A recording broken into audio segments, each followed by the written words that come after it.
आज जब यह सत्र संपन्न हो रहा है तो मेरे हृदय में एक मिश्रित भावनाओं का तूफान उमड़ रहा है। कहीं संतोष है, कहीं आत्ममंथन और कहीं एक गहरी कृतज्ञता का भाव भी है। यह 5 दिवसीय सत्र जो 21 जुलाई को प्रारंभ हुआ था, हम सबके वर्तमान कार्यकाल का अंतिम सत्र है। इस सत्र में कुल 7 जननायकों के प्रति श्रद्धांजलि अर्पित की गई। वित्तीय वर्ष 2025-26 के प्रथम अनुपूरक व्यय विवरणी का व्यवस्थापन हुआ। इस सत्र में कुल 13 राजकीय विधेयकों को स्वीकृति मिली। इसमें कुल 7 अल्पसूचित ध्यानाकर्षण 7 अल्पसूचित प्रश्न, 546 तारांकित प्रश्न एवं 64 अतारांकित प्रश्न स्वीकृत हुए। कुल 98 ध्यानाकर्षण सूचनाएं प्राप्त हुई। कुल 140 निवेदन स्वीकृत हुए। कुल 60 याचिकाएं स्वीकृत हुई। कुल 111 गैर सरकारी संकल्प की सूचना पर सदन ने समिति को सुपुर्द किया।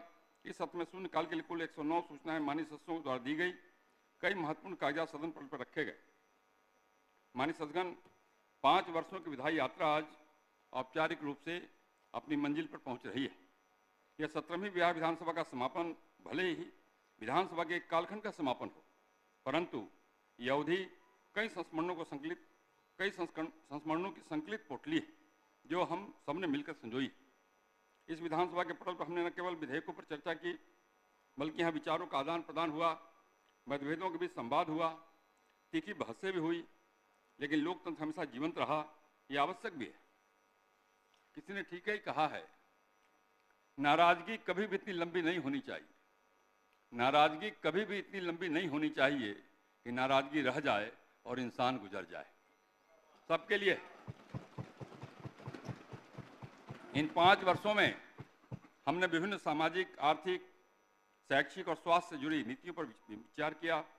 महिला सशक्तिकरण से लेकर युवाओं के कौशल विकास तक, कृषि सुधार से लेकर डिजिटल प्रशासन तक, आप सभी जनप्रतिनिधियों के सक्रिय सहयोग से हमने विधानसभा की भूमिका को जनसेवा के एक प्रभावी मंच के रूप में सशक्त किया है। यह भी सच है, हर कार्यकाल में कुछ इच्छाएं अधूरी रह जाती है, कुछ योजनाएं आकार लेती हैं, कुछ चर्चाएं आगे की विधायिका के लिए अधूरी छोड़ दी जाती है। लेकिन हमें गर्व है, हम सब ने अपनी जिम्मेदारी को पूरी निष्ठा और संवेदनशीलता के साथ निभाने का प्रयास किया। सदन की कार्रवाई के संचालन में आप सबका सहयोग हमेशा प्रेरणादायक रहा। आपके अनुभव, आपकी उपस्थिति, आपके हास्य विनोद और आपके योगदान ने इस सदन को गरिमा प्रदान की है।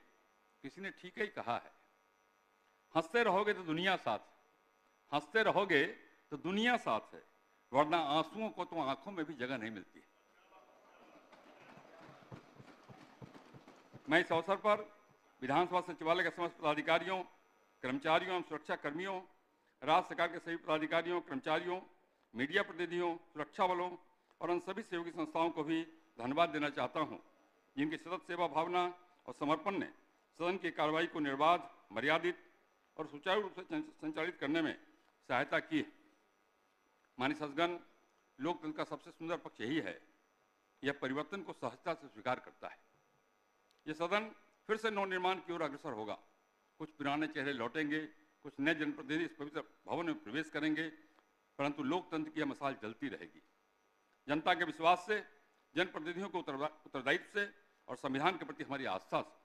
अंत में मैं ही कहना चाहूँगा कि सदन केवल दीवारों और सीटों का समूह नहीं, बल्कि जनता की आशाओं, संघर्षों और विश्वासों का प्रतीक है। हम सब सौभाग्यशाली हैं, हमें इस मंच पर अपने विचार, चिंतन और निर्णयों के माध्यम से प्रदेश के भविष्य को आकार देने का अवसर मिला है।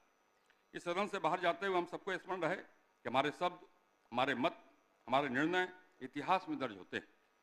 वे आने वाले समय की दिशा तय करते हैं। इसलिए हम सबका कर्तव्य है, जिस गरिमा, संयम और संवेदनशीलता से हमने यहाँ कार्य किया, उसी भावना को समाज और आने वाले प्रतिनिधियों तक पहुँचाएं। अब जबकि सत्र और इस विधानसभा का कार्यकाल समाप्त हो रहा है, मैं आपसे यह भी कहना चाहता हूँ, इस सदन के संचालन में मेरी बात से, मेरे आचरण से, मेरे व्यवहार से, मेरी वाणी से अगर किसी माननीय सदस्य को कोई कष्ट हुआ हो या वे आहत हुए हों, तो मैं इसके लिए आप सबसे क्षमा चाहता हूँ। मैंने पूरी निष्ठा से अपने कर्तव्यों का निर्वहन किया। हो सकता है कि मुझसे कोई चूक हो गई, कृपया इसे अन्यथा न लेंगे।